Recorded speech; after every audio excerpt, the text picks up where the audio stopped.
للعالمين.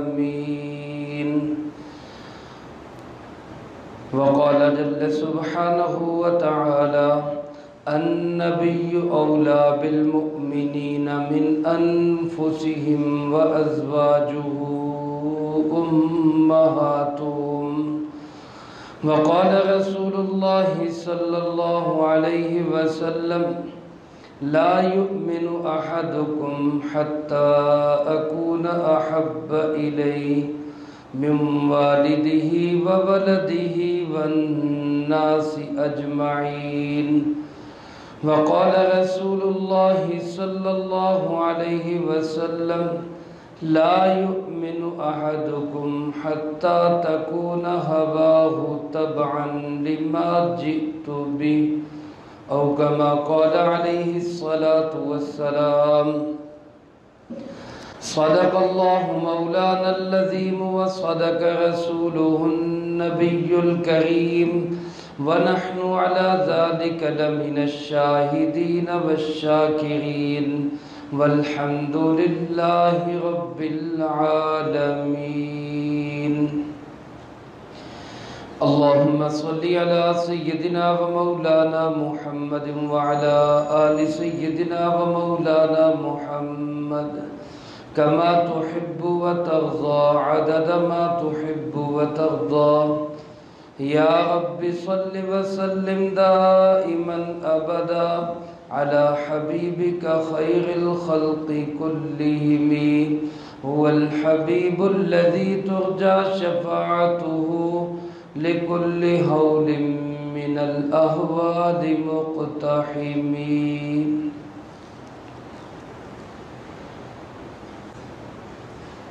حضرات گرامی قدر، واجب الاحترام، معزز بزرگوں، دوستوں، بھائیوں، عزیز طلبہ، ربیع الاول 1445 ہجری 5 تاریخ آج اس ماہ مبارک کا پہلا جمعہ ہے. بمطابق 22 ستمبر 2023. جیسا کہ گزشتہ جمعہ یہ اعلان کیا گیا تھا کہ انشاءاللہ العزیز ربیع الاول کے پہلے جمعہ سے پیارے آقا جناب محمد کریم خاتم النبیین صلی اللہ علیہ وآلہ وسلم کی پاکیزہ مبارک سنہری سیرت طیبہ کے واقعات کو تسلسل کے ساتھ جمعۃ المبارک کے اس مختصر وقت میں بیان کیا جائے گا. اس سے پہلے بھی 2 یا 3 دفعہ الحمدللہ جمعۃ المبارک کے ان اوقات میں بھی اور اس کے علاوہ بھی آپ حضرات نبی کریم صلی اللہ علیہ وآلہ وسلم کی سیرت طیبہ کو سماعت فرما چکے ہیں. اللہ پاک ہم سب کو اپنے محبوب کبریا جناب محمد مصطفیٰ صلی اللہ علیہ وسلم سے کامل محبت، عقیدت اور کامل اتباع نصیب فرمائے. میرے محترم دوستو، نبی کریم صلی اللہ علیہ وسلم کی پاکیزہ سنہری زندگی کا محفوظ ہونا یہ بھی ایک معجزہ ہے. کم و بیش 1.25 لاکھ انبیاء علیہ السلام، حضرت آدم علیہ السلام سے لے کر حضرت عیسیٰ علی نبینا وعلیہ السلام تک کسی بھی نبی کی سیرت، کسی بھی نبی کے حالات زندگی کسی بھی نبی علیہ السلام کی زندگی کے تمام گوشے اس طرح محفوظ نہیں ہیں جس طرح اللہ رب العالمین نے جناب محمد کریم صلی اللہ علیہ وسلم کی زندگی کا ایک ایک پہلو اللہ پاک نے اس کو محفوظ رکھا ہے۔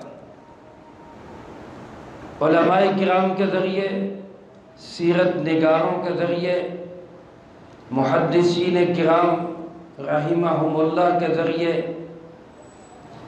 خطبہ حضرات کے سیرت سنانے کے ذریعے،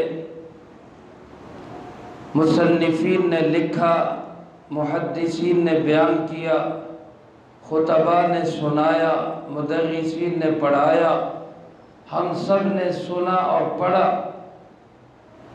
1445 سال بیت گئے، آج بھی نبی کریم صلی اللہ علیہ وسلم کی زندگی کا ایک ایک گوشہ امت کے پاس محفوظ ہے۔ یہ اللہ کا فضل و کرم ہے، رحمت کائنات صلی اللہ علیہ وسلم کا ایک معجزہ ہے، اور حقیقت بھی یہی ہے کہ میرے محبوب جناب محمد کریم صلی اللہ علیہ وآلہ وسلم کی پوری زندگی، آپ علیہ السلام کی حیات طیبہ، وہ قرآن کریم کا ایک عکس ہے۔ جیسے اللہ کا کلام، اللہ کا قرآن محفوظ ہے، ویسے ہی قرآن کریم کا عکس جناب محمد کریم صلی اللہ علیہ وسلم کی زندگی بھی اللہ نے محفوظ رکھی۔ ضرورت اس امر کی ہے کہ ہم اس زندگی کو سیکھیں۔ سیدہ کائنات طیبہ طاہرہ ام المؤمنین صدیقہ بنت صدیق حضرت اما جان سیدہ عائشہ صدیقہ رضی اللہ تعالیٰ عنہ فرماتی ہے، کان خلقہ القرآن۔ کسی نے پوچھا، اما جان میرے نبی کا خلق کیا ہے، میرے نبی کا اخلاق کیا ہے؟ جس اخلاق کی اللہ رب العالمین قسمیں اٹھا رہے، انک لعلی خلق عظیم، آپ اخلاق عظیم کے سب سے بلند مقام پر فائز ہیں۔ اما جان وہ خلق ہے کیا؟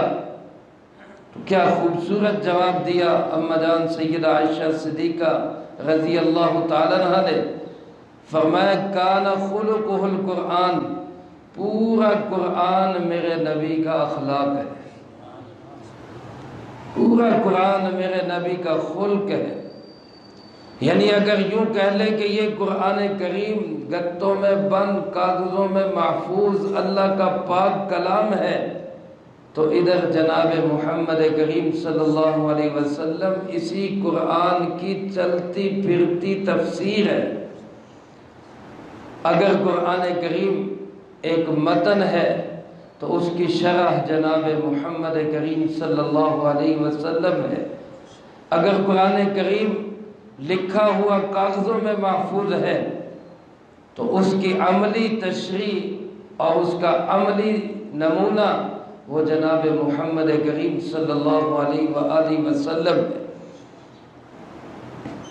لیکن اس وقت ضرورت یہ ہے کہ ہم اس عملی نمونے اور اس سیرت طیبہ کی محفوظ زندگی کو ہم سمجھے تو صحیح، ہم سیکھے تو صحیح، ہمارے دل میں اس کا شوق تو پیدا ہو۔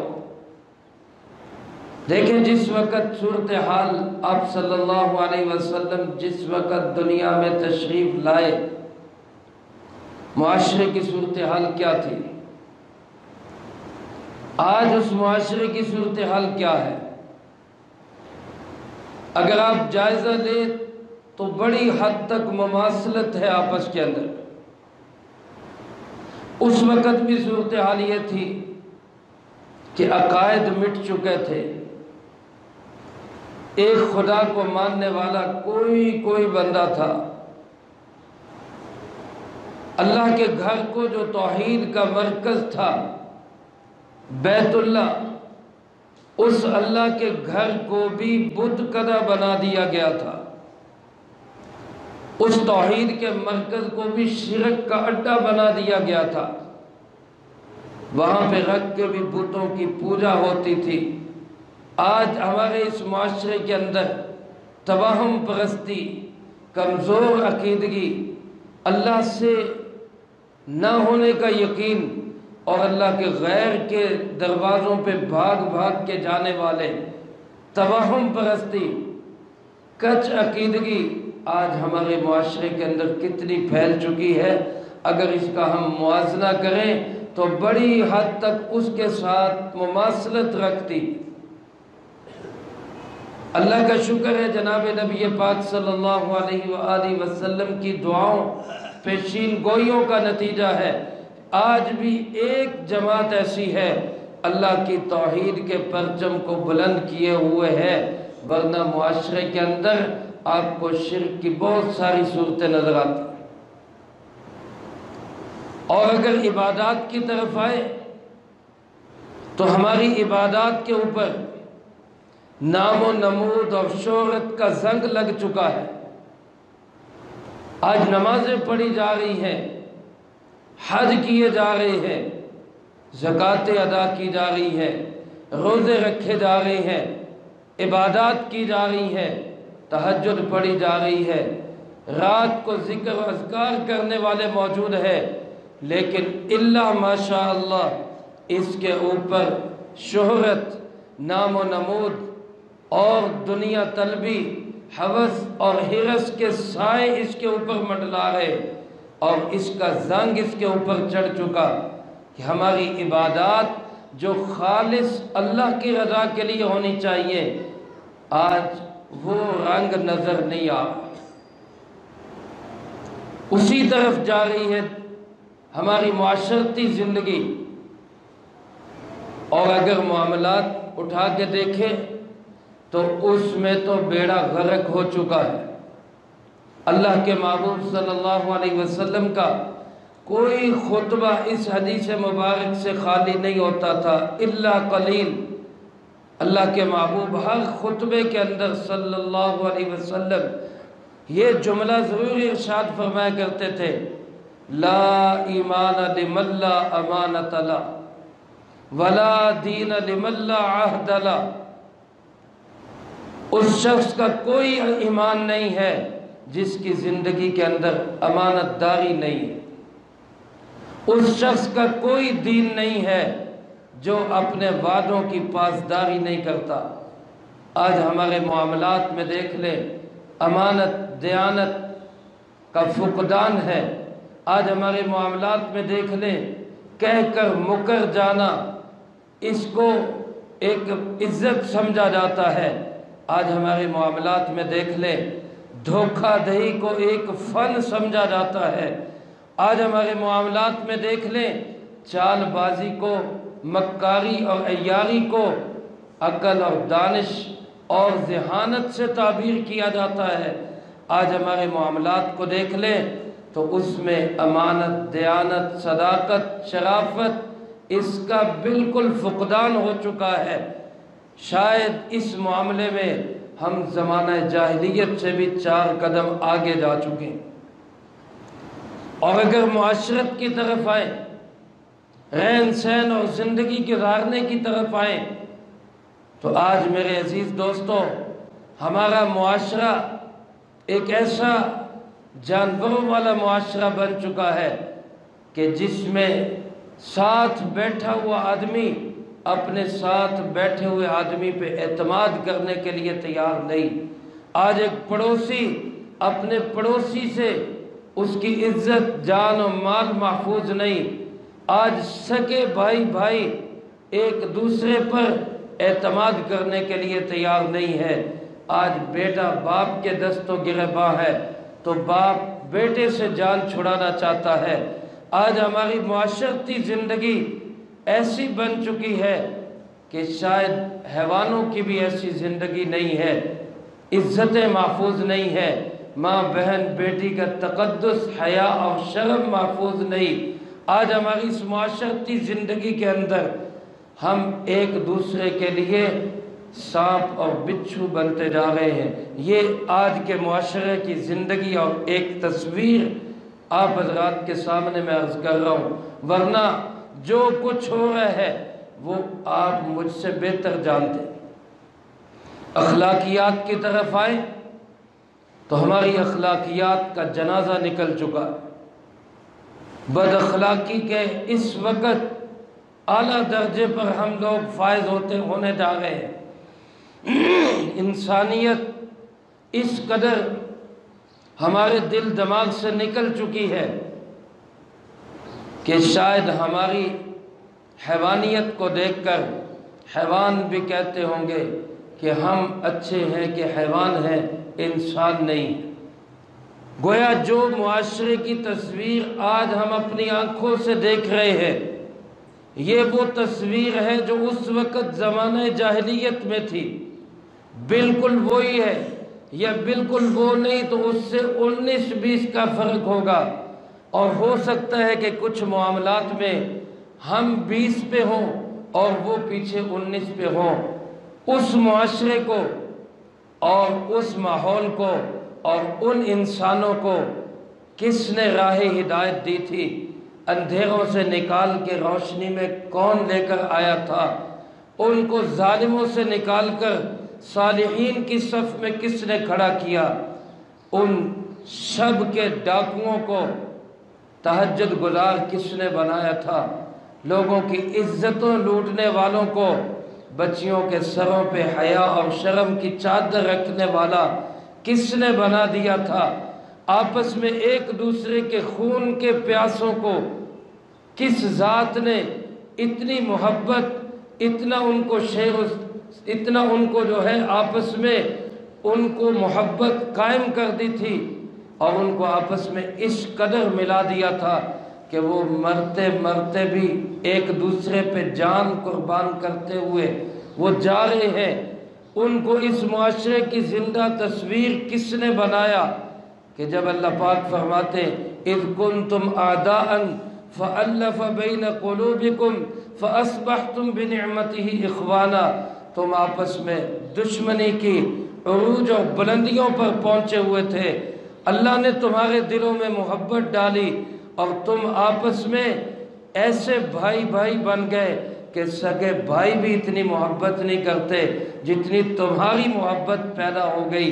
یہ اس ماحول اور معاشرے کو کہ جس کے متعلق کسی نے کہا خود نہ تھے جو راہ پہ اوروں کے ہادی بن گئے، کیا نظر تھی جس نے مردوں کو مسیحا کر دیا۔ یہ کس ذات نے اس میں انقلاب برپا کیا؟ وہ ایک ہی ذات مقدسہ ہے، وہ ایک ہی نبی محترم اور محتشم ہے، وہ ایک ہی اللہ رب العالمین کا عظیم انسان ہے جس کو دنیا جناب محمد کریم سب کہہ دے صلی اللہ علیہ وسلم، بلند آواز سے کہہ دے صلی اللہ علیہ وسلم، دنیا اس نام سے جانتی ہے۔ وہ جناب محمد کریم صلی اللہ علیہ وسلم کا کردار تھا، اخلاق تھا، گفتار تھا، آپ کی محنت تھی، آپ صلی اللہ علیہ وآلہ وسلم کی روشنی تھی جس سے صحابہ کے دل روشن ہو گئے۔ وہ شمع ایسی جلی کہ جس نے اس وقت کے ظلمت کے گھٹا ٹوپ اندھیروں کو ختم کر دیا۔ شرک کی جگہ پہ توحید آ گئی، من مانی زندگی کی جگہ رب چاہی زندگی آ گئی، نفس اور ہوس پرستی کی جگہ خدا پرستی آ گئی، ان کا مال و زر کے دلدادوں کی جگہ مال و زر کو خرچ کرنے والے بن گئے، بہنوں بیٹیوں کی عزتوں کی چادریں اتارنے والے، اپنی چادریں ان کے سروں پہ ڈالنے والے بن گئے، رات کو لوگوں کو لوٹنے والے، حملے کرنے والے، شب زندہ دار بن کے رب کے سامنے مسلوں پہ رونے والے بن گئے۔ دن کو اگر وہ جہاد کے لیے گھوڑوں کی پیٹھ پہ نظر آتے ہیں تو شب کو مسلوں پہ رب کے سامنے روتے ہوئے نظر آتے ہیں۔ یہ کون لوگ تھے جن کو پاتال کی گہرائیوں سے نکال کر بام سریا کے عروج پر پہنچا دیا؟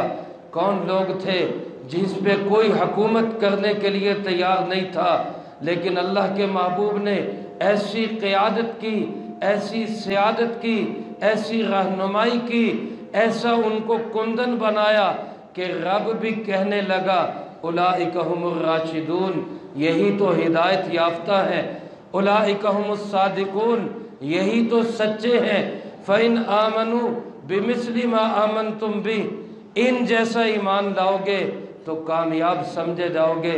رب نے بھی یہ سرٹیفکیٹ دیے کہ رضی اللہ عنہم ورضوا عنہ، اللہ ان سے راضی ہو گیا اور یہ اللہ سے راضی ہو گیا۔ یہ ان کو صحابہ کس نے بنایا؟ قاری قرآن کس نے بنایا؟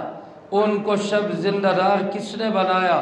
ان کو امانت، دیانت، صداقت، سچائی، شرافت، پاکیزگی والا کس نے بنایا؟ ان سارے اخلاق کے باوجود ان کے دلوں میں عاجزی، انکساری، ان کے دلوں میں للہیت، اخلاص، محبت، مودت، مروت، ایک دوسرے کا احساس و پاسداری کس ذات کی محنت سے پیدا ہوئی؟ وہ جناب محمد کریم صلی اللہ علیہ وسلم کا سیرت، آپ کا کردار، آپ کا اخلاق، آپ کی گفتار، آپ کی روشن خیالی، آپ کی روشن مزاجی، آپ صلی اللہ علیہ وسلم کی ایک ایک ادا تھی جس ادا میں یہ جماعت رنگتی چلی گئی اور رب اس جماعت کی تعریفیں کرتا چلا گیا۔ میرے محترم دوستو، آج کے اس معاشرے کے اندر جس کی تصویر بالکل زمانہ جاہلیت والی تصویر ہے، جس کے اندر وہی عکس ہے جو زمانہ جاہلیت کا عکس تھا، جس معاشرے کے اندر وہی گھٹن ہے، وہی اندھیرا ہے، وہی ظلمت ہے اور وہی ہر طرف نفسا نفسی ہے جو زمانہ جاہلیت کے اندر تھی، آج بھی اس معاشرے کو وہ خوبصورت معاشرہ کون بنا سکتا ہے؟ وہ جناب محمد کریم صلی اللہ علیہ وسلم کی سیرت ہی بنا سکتی۔ آپ صلی اللہ علیہ وسلم کی سیرت و کردار سے ہی ہم اس معاشرے تک پہنچ سکتے ہیں۔ آپ صلی اللہ علیہ وسلم کے اعمال کو اختیار کر کے ہی ہم صحابہ اکرام رضی اللہ تعالیٰ مجمعین کی صفوں میں پہنچ سکتے ہیں۔ اللہ رب العالمین نے قیامت تک کے انسانوں کے لیے ایک اصول طے کر دیا، قیامت تک کے انسانوں کے لیے ایک آئیڈیل دے دیا، قیامت تک کے انسانوں کے لیے ایک نمونہ بنا دیا، قیامت تک کے انسانوں کے لیے ایک کسوٹی اور معیار بنا دی۔ سورۃ الاحزاب میں اللہ رب العالمین ارشاد فرماتے ہیں، تیسرے رکوع کی پہلی آیت، لَقَدْ كَانَ لَكُمْ فِي رَسُولِ اللَّهِ أُسْوَةٌ حَسَنَةٌ، لَقَدْ كَانَ لَكُمْ فِي رَسُولِ اللَّهِ أُسْوَةٌ حَسَنَةٌ، اللہ کے رسول صلی اللہ علیہ وسلم کے اندر محبوب کبریا جناب محمد مصطفیٰ خاتم الانبیاء، سید الانبیاء، امام الانبیاء جناب محمد مصطفیٰ، سب کہہ دے صلی اللہ علیہ وسلم۔ ربیع الاول کا مبارک مہینہ ہے، پہلا جمعہ ہے، درود پاک جتنا پڑھا جائے گا اتنا کم ہے، جتنا پڑھا جائے اتنا کم ہے، کثرت سے درود پاک پڑھیں، بالخصوص جب آپ کا نام نامی، اسم گرامی جناب محمد مصطفیٰ، سب کہہ دیں صلی اللہ علیہ وسلم، پھر تو قدر بلند آواز سے کہنا چاہیے، کیا کہنا چاہیے؟ صلی اللہ علیہ وسلم۔ اللہ نے قیامت تک کے انسانوں کے لیے، صحابہ کے لیے نہیں، صرف عرب والوں کے لیے نہیں، عجم والوں کے لیے بھی، عرب والوں کے لیے بھی، امریکہ کے لیے بھی، یورپ کے لیے بھی، ایشیا کے لیے بھی، افریقہ کے لیے بھی، زمین کے لیے بھی، آسمان کے لیے بھی، انسانوں کے لیے بھی، جنات کے لیے بھی، مرد ہو، عورت ہو، پڑھا لکھا ہو، ان پڑھ ہو، شہری ہو، دیہاتی ہو، ہر ایک کے لیے جس کو معیار قرار دیا ہے وہ کون ہے؟ وہ جناب محمد کریم صلی اللہ علیہ وآلہ وسلم۔ ہم سب کے لیے معیار وہی ہے۔ اب آپ ہمارے لیے معیار ہیں، آپ ہمارے لیے کسوٹی ہیں، آپ صلی اللہ علیہ وسلم ہمارے لیے نمونہ ہے، آپ صلی اللہ علیہ وسلم ہمارے لیے آئیڈیل ہے۔ ہماری زندگی کا ہر عمل جتنا آپ کی زندگی کے قریب ہوگا، ہمارا عقیدہ، ہمارا عمل، ہماری عبادت، ہماری معاشرت، ہمارے اخلاقیات، ہمارے معاملات، ہماری حقوق العباد والی زندگی، ہماری حقوق اللہ والی زندگی جتنی جناب نبی پاک صلی اللہ علیہ وسلم کی زندگی کے قریب ہوگی اتنا ہم کامیاب ہیں، اور جتنی آپ کی زندگی سے دور ہٹی ہوئی ہوگی اتنا ہم ناکام ہیں۔ اس معیار پہ ہم ہر ایک خود اپنا جائزہ لے سکتا ہے۔ میں اپنے آپ کو پرکھ سکتا ہوں، آپ اپنے آپ کو پرکھ سکتے ہیں۔ یہ زندگی ہمارے اندر زندہ کرنے کی ضرورت ہے یا نہیں؟ بڑی آہستہ آواز سے بولیں، ضرورت ہے یا نہیں ہے؟ کامیاب ہونا چاہتے ہیں یا نہیں ہونا چاہتے؟ ایمانداری سے بتائیں، کائنات کا کامیاب ترین انسان کون ہے؟ نبی کریم صلی اللہ علیہ وسلم ہے یا نہیں ہے؟ سب سے کامیاب ترین انسان، جن سے بڑھ کر کامیابی کسی کو نہیں ملی، نہ مل سکتی ہے، سب سے بڑے کامیاب انسان جناب نبی پاک صلی اللہ علیہ وسلم ہے۔ تو ہم اگر کامیاب ہونا چاہتے ہیں تو آپ کی زندگی کے قریب آنا چاہیے کہ نہیں آنا چاہیے؟ تو کون کون نیت کرتے ہیں ہم انشاءاللہ آپ کی زندگی کے قریب آئیں گے؟ یہ قریب تبھی آئیں گے نا جب سنیں گے زندگی کو، پڑھیں گے زندگی کو۔ آپ کی زندگی ہے کیا؟ آج ہمارا خطیب بیان کرے گا معذرت کے ساتھ تو کہاں تک بیان کرے گا؟ آپ کی پیدائش تک، آپ کی ولادت تک، آپ صلی اللہ علیہ وسلم کی نشو و نما تک، دائی حلیمہ تک، آپ کے معجزات تک۔ اس سے آگے آپ کی زندگی کیا ہے؟ آپ صلی اللہ علیہ وسلم کی حیات طیبہ کو اگر ہم اس کا جائزہ لیں، اجمالی خاکہ دیکھیں، آپ علیہ السلام کی زندگی ایک ہے ولادت سے پہلے، ایک ہے ولادت سے لے کر 40 سال تک، ایک ہے 40 سال پہ نبوت ملنے کے بعد 23 سالہ زندگی، اس میں 13 سالہ دور مکہ مکرمہ کا، 10 سالہ دور مدینہ منورہ کا، پھر 10 سالہ زندگی کے اندر ایک حصہ صلح حدیبیہ سے پہلے کا، ایک حصہ صلح حدیبیہ کے بعد کا، پھر آپ کی وفات شریفہ۔ یہ ساری زندگی اگر ہمارے سامنے نہیں ہوگی تو بتاؤ ہم نمونہ کیسے بنائیں گے؟ عملی زندگی تو شروع 40 سال کے بعد ہوئی ہے۔ 40 سال سے پہلے والی زندگی میں عملی طور پر تو ہمارے لیے کوئی ایسا نمونہ نہیں ہے۔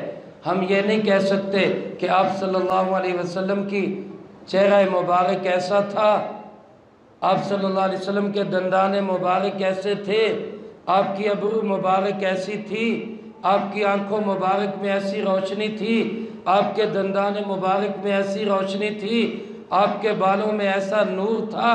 ہم بھی وہ پیدا کریں، کائنات کے انسان الٹے لٹک جائے ویسا کوئی بن ہی نہیں سکتا۔ اللہ نے پیدا ہی کوئی نہیں کیا۔ حسینہ جمیلہ دا منہ موڑ دیتا، محمد بنا رب قلم توڑ دیتا۔ کوئی دوسرا بن ہی نہیں سکتا۔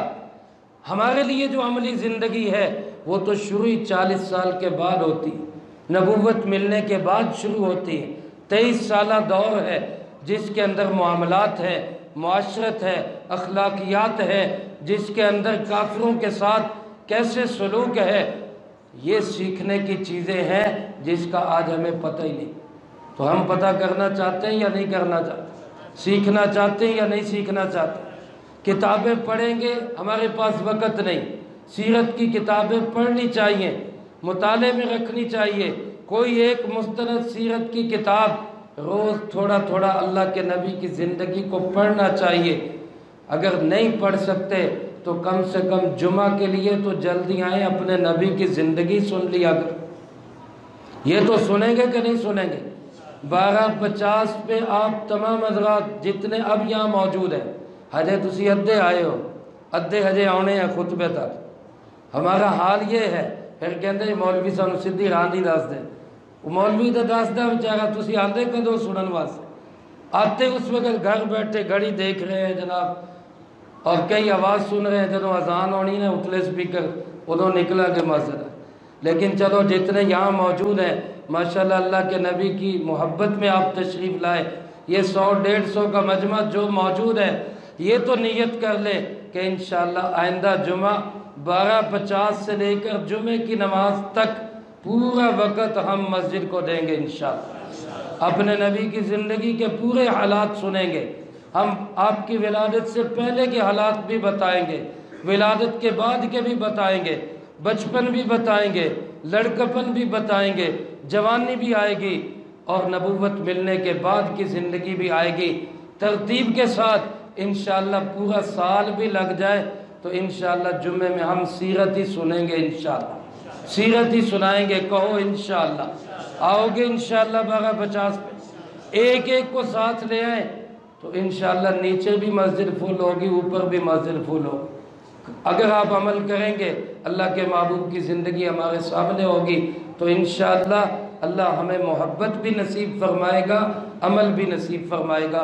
وآخر دعوانا ان الحمدللہ رب العالمین۔